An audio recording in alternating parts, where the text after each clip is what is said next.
Students, in this tutorial, we will be looking at inheritance of two genes. We will also be taking a look at Mendel's third law of genetics. It is also known as the law of independent assortment. So, first we'll be starting with what exactly this law states. So, according to this law, factors for different pairs of contrasting characters in a hybrid are assorted or distributed independently during gamete formation. Now, this statement in your book is modified slightly, and the law is given as, I'll read it out to you: when two pairs of traits are combined in a hybrid, segregation of one pair of characters is independent of the other pair of characters. Now, if you see both these statements are one and the same, you can state it any way you like. Okay, in biology, we are not that particular. But what exactly does the statement mean? Now, to understand what the statement actually means, we have to take a look at something called as a dihybrid cross. We have already studied a monohybrid cross, and a classic example was that of a tall pea plant crossed with a dwarf or a short pea plant. So that was a monohybrid cross because we were considering the alternating forms of one single trait, and that was the trait of height. But in a dihybrid cross, we are going to cross two parents, and these two parents will be differing in two pairs of contrasting characters. So, let's take an example. So, as you can see here, we are crossing two parents. One parent has the trait of round and yellow seeds. That means two traits are considered here: shape and color of the seeds. Okay, and this parent again is the alternative form, wherein again you have two contrasting forms of the trait: wrinkled and green. So here again you have wrinkled shaped seeds and green colored seeds. So keep in mind, in a dihybrid cross, we are contrasting, or we are crossing two parents considering two traits. So the traits here are shape and color of seeds. And the two alternating forms are, if you take shape, you are having round seeds and wrinkled seeds. If you are considering color of the seed, you have two alternating forms, yellow and green. Okay, so therefore it's a dihybrid cross and not a monohybrid cross. The second step is you have to write the genotype. So as you can see here, after you have written the phenotype of the parents, you will write the genotype. So the genotype of a round and yellow parent, how will you write? Since it's a homozygous parent, it will be capital R for the trait of shape, and capital Y for the trait of color. Okay, because we know that round is a dominant trait and yellow is a dominant trait. Then we write of the recessive parent. Again, it will be small r, because wrinkled is a recessive trait, and small y, which is a recessive trait of seed color. Finally, we write the gametes. This is very important. When you write the gametes, please remember you have to encircle them, okay, although it is not shown here. So let's take a look at the gametes here. How do you get these gametes? Now please note that a gamete always will have only one allele from the pair. So from this pair you have one allele, capital R, and from this pair you have one allele, capital Y. Similarly, from this pair you have one allele, small r, and from this pair you have one allele, small y. F1 generation is got by the fertilization of or fusion of your gametes. So you have this combining with this, and finally you have a, a pair. The pair is restored here. So you will have capital R, small r, capital Y, small y. Now, what is the phenotype? This is your genotype of F1. What is the phenotype of F1? You know that it will be round because it has a dominant allele R, and it will be yellow because it has a dominant allele of Y. Okay, so if you're asked what is genotype, you'll say capital R, capital Y, small y for F1 generation. What is the phenotype of the F1 generation? It is round and yellow. So up till here, I hope it is clear. First, we have written the phenotype of the parents, followed by genotype of the parents, followed by gametes, and then we got the F1 by crossing the two parents. How do we get F2 generation? Okay, so we'll take a look at this now.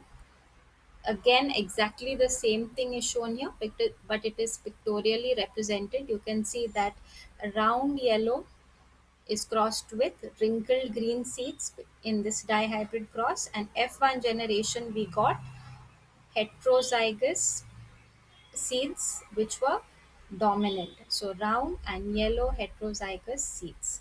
How do we get F2 generation? Now F2 generation from F1 we already know is by selfing or self pollination.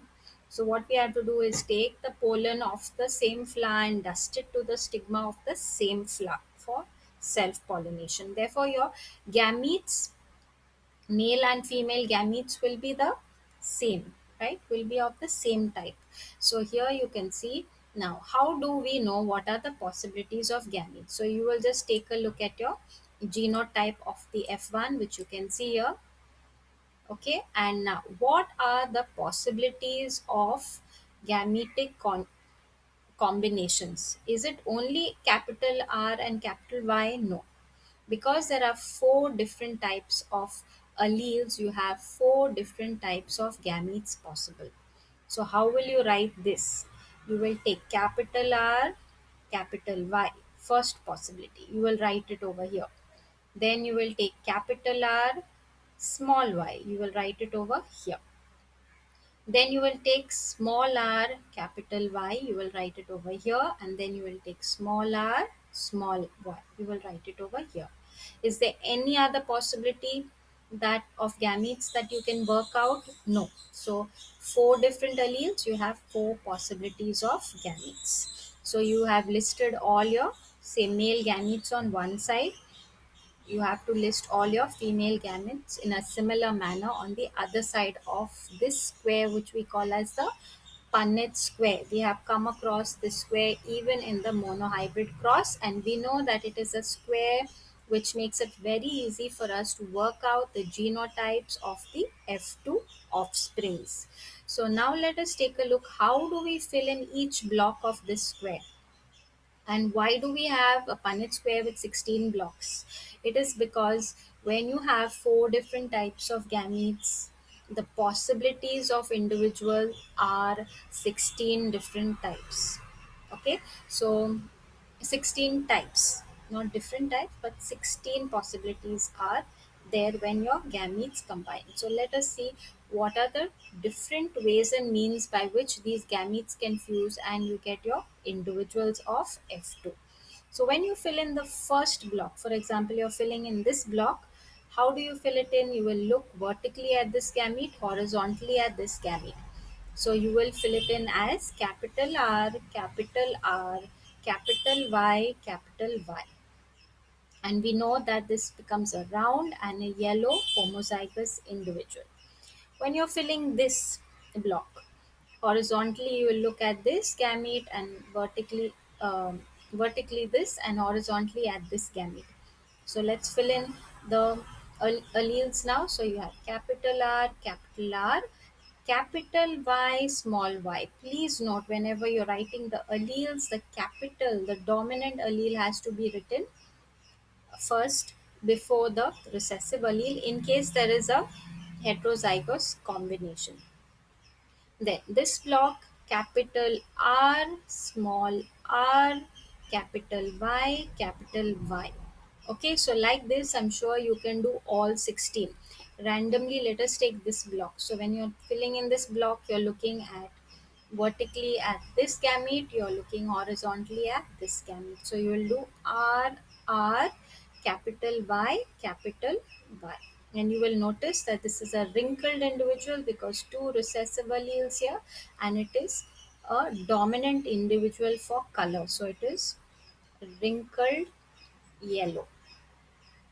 Okay, so like this, once you fill in your 16, okay, you will notice that both these traits, which were the traits shape and color, will be identical to what Mendel had shown in the monohybrid uh, crosses. So you got a 3 is to 1 ratio in the F2 generation there.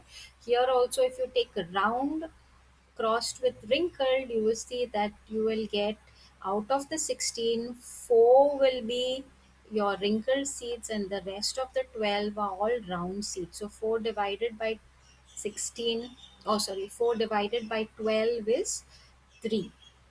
So you know it is a 3 is to 1 ratio. Or if you take the second one, that is yellow and green, okay, you will see in the F2 individuals again you will get 12 which are yellow and 4 which are green. So again it is a 3 is to 1 ratio.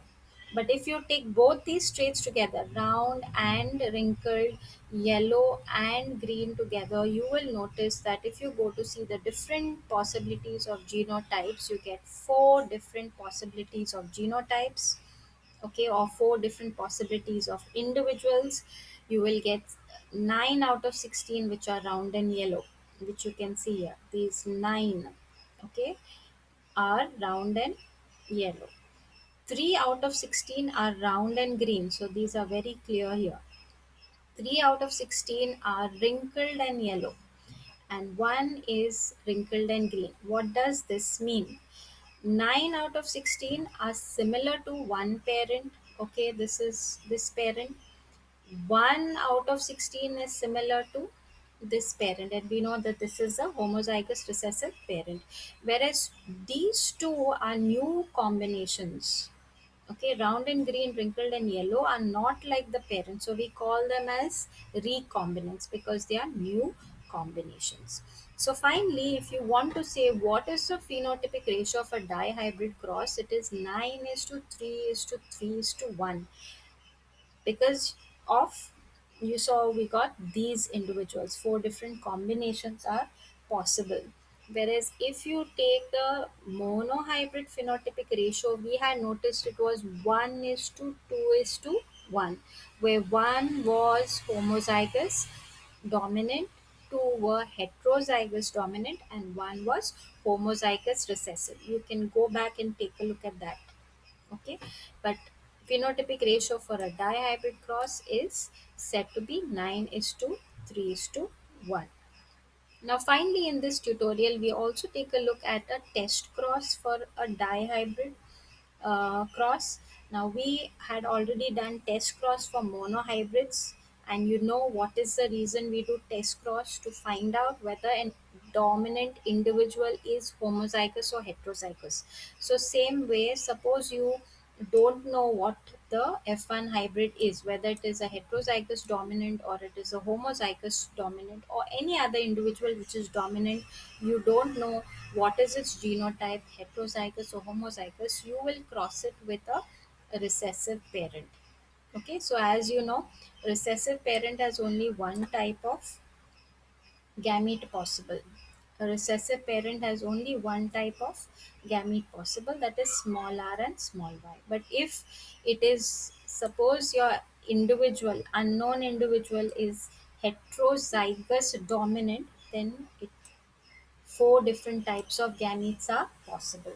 We know this, right? So when you put it in the Punnett square, you will see that you will get 1 is to 1 is to 1 ratio, phenotypic ratio. That means you'll get one of each type: one of round yellow, one of round green, one of wrinkled yellow, and one of uh, um, wrinkled and green, one of each type. So looking at this, you know that this is a heterozygous individual. But suppose This was not heterozygous, but it was just capital R, capital R, capital Y, capital Y. That means it was a homozygous dominant.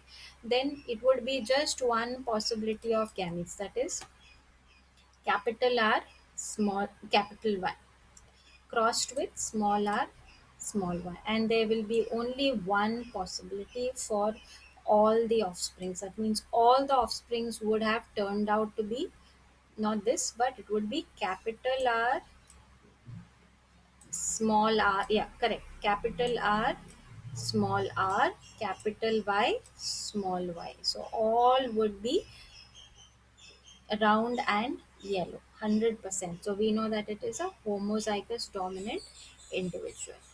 Okay, with this we will stop here in this tutorial.